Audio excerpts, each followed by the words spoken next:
Et bien moi c'est Darius et donc je suis une des moitiés des Dionysiaques avec Léonore. Et plutôt moi dans la vie je suis artiste, plasticien et sonore. Donc je travaille déjà depuis plusieurs années à faire des installations, beaucoup d'installations sonores, d'installations interactives. Je travaille, avant les Dionysiaques en tout cas, je travaille beaucoup sur des thématiques qui mélangent organique et technologie. Et moi, je m'appelle Léonore Gélibert. À la base, je suis costumière surtout. Et j'ai développé en parallèle un travail d'artiste plasticienne et performeuse. J'ai monté une compagnie qui s'appelle Les Anthropomorphes. C'est avec cette compagnie qu'on travaille sur les Dionysiaques, entre autres.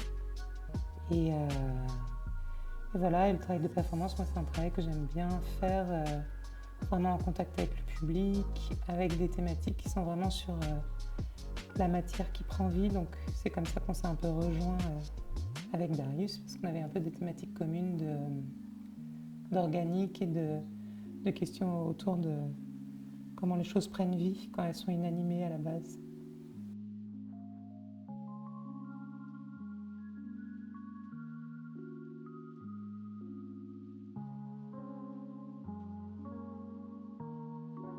Alors, on a travaillé sur les Dionysiaques, qui est le gros projet sur lequel on travaille en ce moment.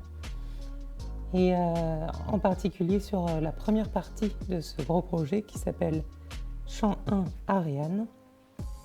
Et sachant donc que les Dionysiaques, ça va être un projet en 7 performances.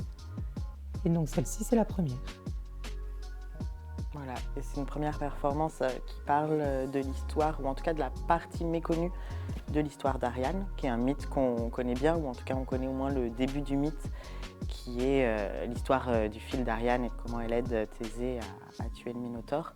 Et ce qu'on sait moins ensuite, c'est qu'elle a été abandonnée sur une île déserte par Thésée, et que de là, elle a eu un destin assez incroyable, puisqu'elle s'est retrouvée finalement à mener une armée de femmes guerrières et qu'elle a une vie aussi d'une femme qui est extrêmement pleine de désirs, de fantasmes, de vie.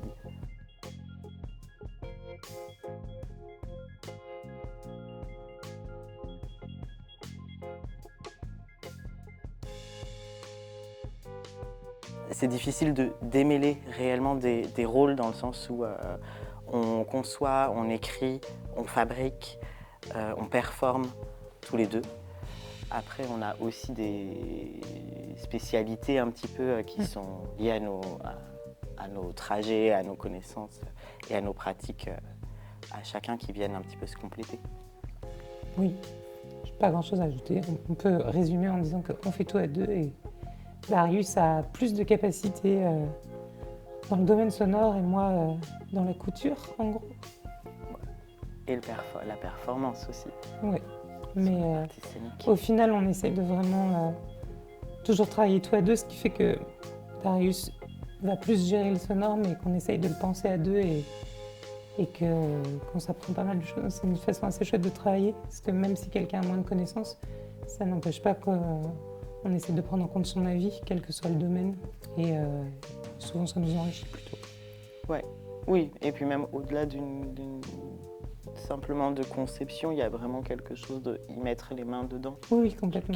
Et du coup, c'est assez chouette qu'il y ait aussi une histoire de transmission de compétences techniques dans les deux sens, oui. Tout en transmettant des histoires.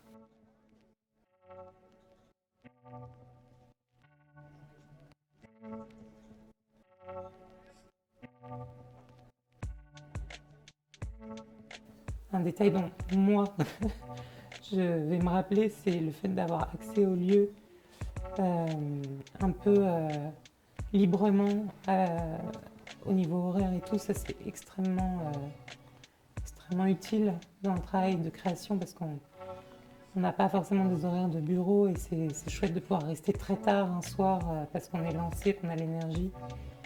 Donc, faire des choses, toutes ces choses techniques, mais qui ne sont pas que techniques, qui sont aussi vraiment l'accompagnement artistique d'un projet.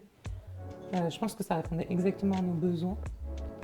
Et au-delà de ça, ce qu'on a pu faire, je pense qu'on est très satisfait. J'oublie certainement plein de choses, mais moi je sais qu'on est vraiment très content de comment on a été accueillis. Et de ce qu'on a pu faire ici. Voilà, j'ai rajouté.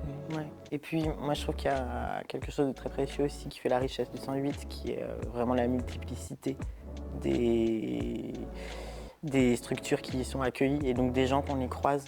On a eu vraiment beaucoup d'échanges avec des gens qu'on a croisés, plus ou moins qu'on a été chercher, plus ou moins qui sont venus nous voir, qu'on a croisés par hasard ou au détour de quelque chose ou d'une activité, et qui à chaque fois ont été hyper intéressés et qui nous ont permis d'échanger sur notre travail, qui est aussi quelque chose qu'on vient chercher quand on est en résidence et qu'on est dans des phases de création et de test. Pouvoir avoir des retours et discuter de ce qu'on est en train de faire, c'est précieux.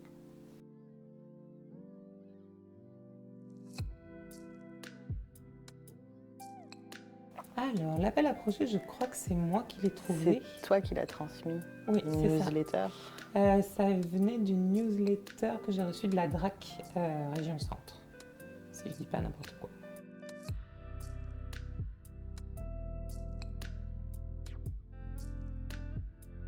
Alors,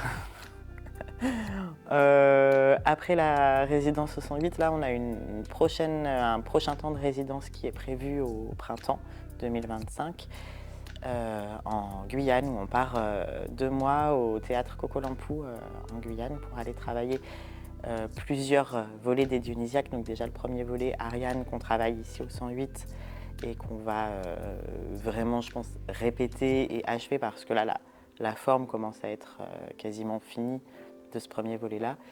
Et on va attaquer et poursuivre le travail sur les volets suivants des Dionysiaques, puisque c'est un projet en 7 chants.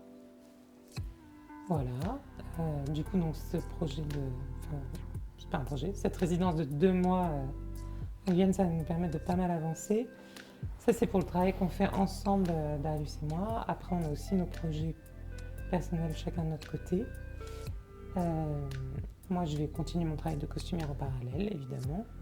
Mais sur les performances, on a un peu... moi, je vais continuer à faire plus de la performance. Toi, je crois que tu fais des installs encore ? Oui, moi je suis aussi sur un projet d'installation sonore avec un récit, mais cette fois-ci de science-fiction. Donc voilà, qui continue aussi en parallèle. Voilà, et moi je vais continuer à faire mes performances, notamment Règle de table, qui est une performance où j'ai une robe en porcelaine où je casse des assiettes.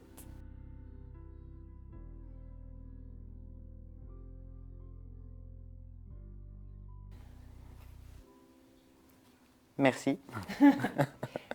Merci beaucoup au 108 pour l'accueil et puis on espère qu'on reviendra.